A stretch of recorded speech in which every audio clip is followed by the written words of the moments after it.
Hello everyone and welcome back to another bad movie review with the Unsavory Heroes, where we watch bad movie review with the Unsavory Heroes, where we watch bad movies so you don't have to. I'm Thadaconda, and this week we get back into the indie market with a movie that was released fairly recently, Superhot. The synopsis makes it seem fairly entertaining. A pizza delivery girl has to save her crush before she's sacrificed at midnight. The crush, not the pizza delivery girl. Will it deliver? See what I did there? Well, there's only one way to find out, so join us as we dial up what I'm sure will be another classic with Superhot. Our movie begins with an interesting sequence. A couple of guys show up to meet Monica Stoker, who's very excited about whatever is in this box. The men are delivering a book which clearly has something evil about it. For some reason, the redhead kills the bald guy, but the guy with the glasses is allowed to live.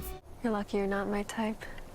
What does that mean? Wouldn't he have to be her type in order for him to live? We then get our main title sequence, which admittedly is creative with the name of the movie being the same as the pizza place our main character, Jackie, works. However, this is also kind of a double-edged sword, because it would make sense if the pizza place was central to the plot of the movie, like a lot of the film took place at this central location. However, that's not the case with this, and you'll see why as the movie continues. Jackie's making a delivery, but because this is just like any other movie made involving someone who delivers pizza, pizza time. She's late and the bitch at the door wants her food for free. It should be noted that this practice is pretty much extinct in the pizza world due to causing pretty dangerous conditions for the delivery drivers. You could probably understand how this could cause a driver to rush to get to his or her destination, potentially getting into accidents. Jackie rightfully stands her ground and informs this asshole that this policy doesn't exist at her store, and the woman decided not to take the food.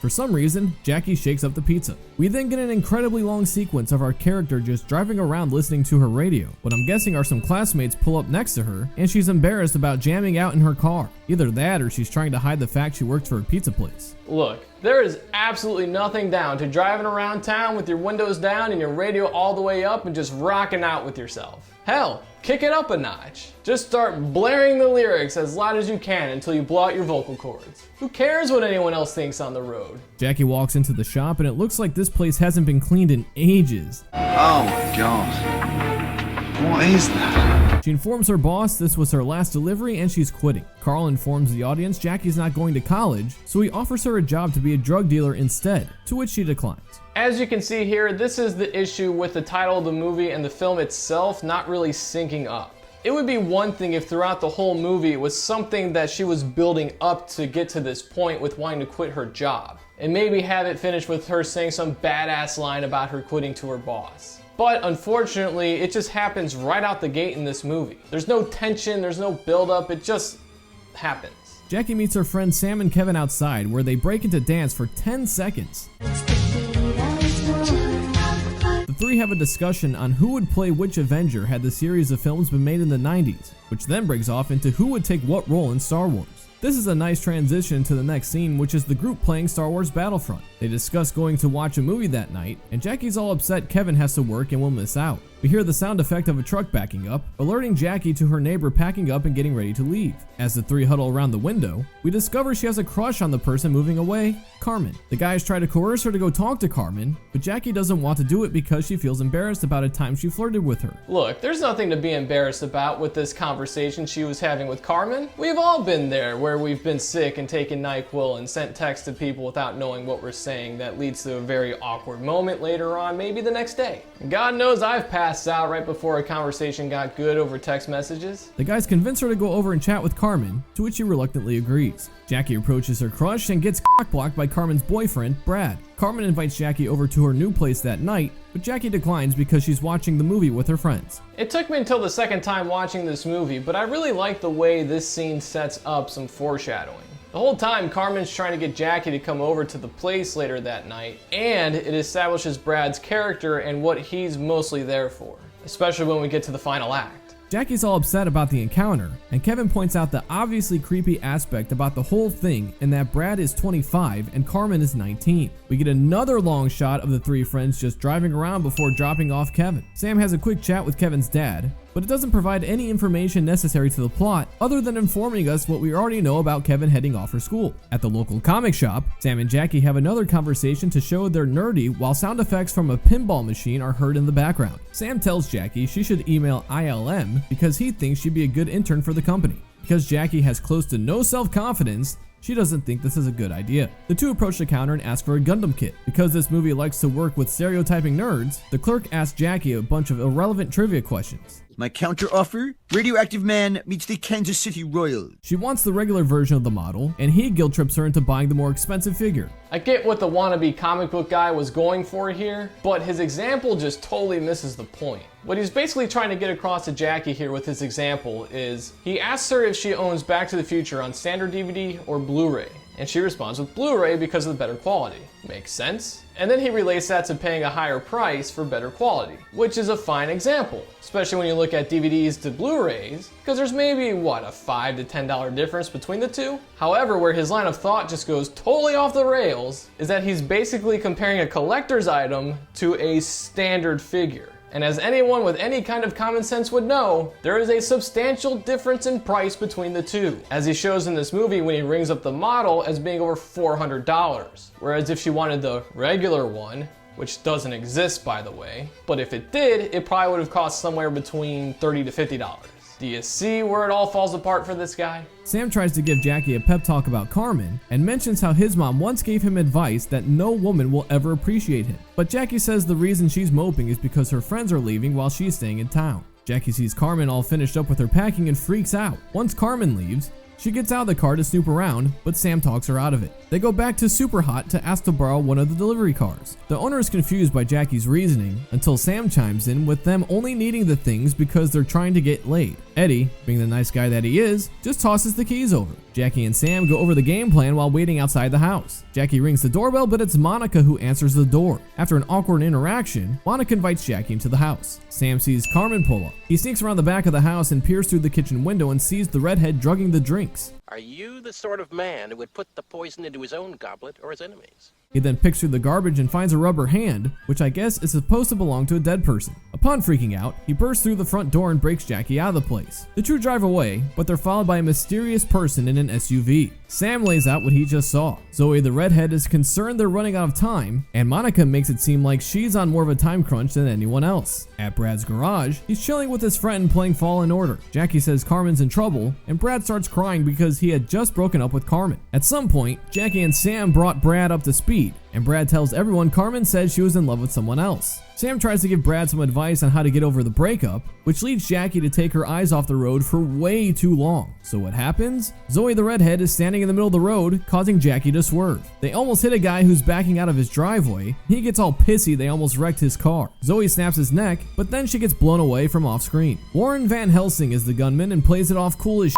He lays out there's a vampire cult who plans on sacrificing a virgin at midnight. We don't know what for, just that it's going to happen. Jackie says she's not a virgin, and Brad says he and Carmen never did the deed. Van Helsing gives Jackie a super soaker and tells her to go to the church and fill it with holy water, then meet at the house in 30 minutes. Now I get the gang having to put the bodies into the back of Warren's truck, which if you look close enough, there's an editing error where there's only one body, not both, but that's besides the point. What is the point is that there was just a shotgun blast in the middle of this street in a neighborhood that looks like all the houses are occupied. Did no one call the cops? And what about this guy's family? He clearly says when he's backing up, Well, my kids would have been in there. so it's safe to assume that he does have children and maybe a significant other. They're bound to file a police report when they look out front, see his car has not yet left the driveway, but he's nowhere to be found.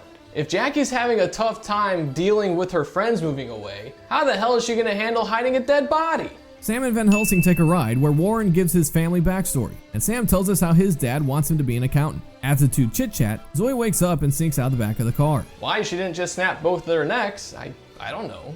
Warren is distraught about the missing vampire and decides they're going to need bigger weapons. Kevin calls Jackie to let her know he just got off work. Jackie tells him vampires exist and Kevin has no idea what's going on. For some reason, Jackie tells Kevin to meet up at the sorority house. Brad informs us the church is locked, so they come up with the idea to make their own holy water. Back at the sorority, Zoe is brought in by the two other girls. Monica hides Zoe's wounds from Carmen, a fact that doesn't make sense come the final act. Jackie tries to give Brad a pep talk about Carmen, but he reveals to her that she's the reason Carmen broke up with him. This catches Jackie off guard. Warren and Sam arrive at their destination. Van Helsing tries to spread salt around the truck, but runs out before completing the circle. Don't worry, because nothing really happens from this. What I'm guessing is a witch arrives and shows Warren where he left some weapons. Monica checks in on Zoe, but she's dead. despite still clearly breathing and moving her eyes. She also lays out the big joke of the movie being that she's 26 and already feels too old. Kevin then arrives. Warren explains to Sam how vampirism works. So the way this movie explains vampirism is that when a vampire bites someone and turns them, that person will have less power than the one that bit them.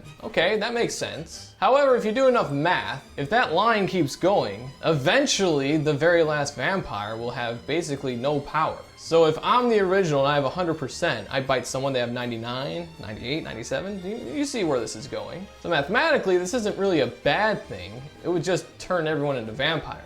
The gang meet up outside the house and disperse weapons. Kevin calls Jackie and informs her that he's already at the house. The four of them get inside, but Kevin doesn't believe they're all vampires until Sam aims the shotgun right at one of the minions and she hisses. Brad gets his ass beat and Warren gets his skull cracked by the bat. Sam never loaded his shotgun and Jackie just flings the crowbar at the door. Jackie once again has to explain she's not a virgin. Turns out it's Brad. Carmen stabs Brad.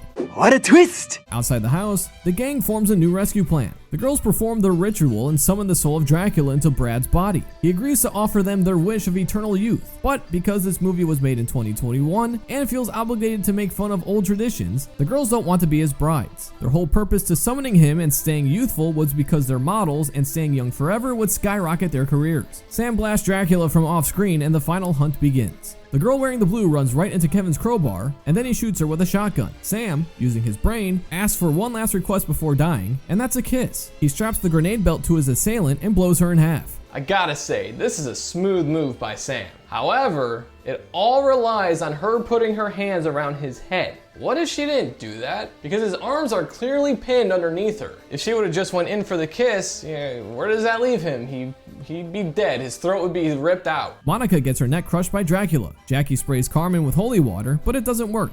So she blasts her with a shotgun. Let's do a quick count here with gun blasts in this neighborhood. We had Warren shoot Zoe with a shotgun in front of the house. Dracula was shot. There was another shot outside the house, an explosion, and now a gunshot inside the house. Does anyone call the police in this neighborhood? The friends wake up Warren and fill him in on everything that just happened. Dracula got away. Van Helsing offers Sam a job. Jackie tells Kevin about why she's all mopey, and Kevin talks her up. 11 months later, the gang is still playing Battlefront when Sam gets a call from Warren, and we get a tease about a sequel. That's Superhot, ladies and gentlemen, and it's an okay attempt at a vampire movie. However, it does leave a lot to be desired. One big question I have is, was Zoe a vampire, the redhead? Because if she was, in the very beginning of the movie, she's out in daylight. So does daylight not affect vampires in this universe? And I feel we should also touch on why the girls wanted eternal youth. Because when you step back and think about it, someone's going to notice that over the course of the next 10-20 years, their look would never change. It would definitely raise some eyebrows. As for a potential sequel for this movie, I didn't really find anything on it. However, this movie was released in June of 2021, so just a couple of months ago, so I wouldn't expect to find any news on that anyway. But if they ever do make a sequel, I probably won't watch it. Unless we start spin-off content with a shitty sequel review. As for the biggest question of them all, how do we rate this movie? Well, if I'm being honest, I feel like we have to give it 1 out of 6. It's still not as god-awful as Master of Disguise. However, it doesn't quite hit the 2 mark. It's like a high 1, but I don't give fractions, and I'm not gonna round it up, so we're gonna go with 1. The biggest issue I have with this movie is the wooden acting from the lead, Candace Cale. That and the dialogue throughout the entire movie is just not good. The first time I watched this, it felt like watching grass grow. Well, that'll wrap things up for this edition of another bad movie review with the Unsavory Heroes. If you made it to this part of the video, thanks for sticking around and showing your support. And show some more love by hitting those like and subscribe buttons below. Be sure to ding that bell icon, that way you're notified every time we post new video content as well. If you have anything you'd like to say about the review, the movie, or if you have any ideas about any future films we should feature, make sure to post those in the comments as well. If you'd like, we also stream on Twitch basically every Monday, Wednesday, and Friday, so make sure you stay up to date with those live streams by checking out our social media channels as well, because you know what'll happen if you don't. I'm Thadaconda saying thanks for stopping by, and we'll see you next time here on another bad movie review with the Unsavory Heroes.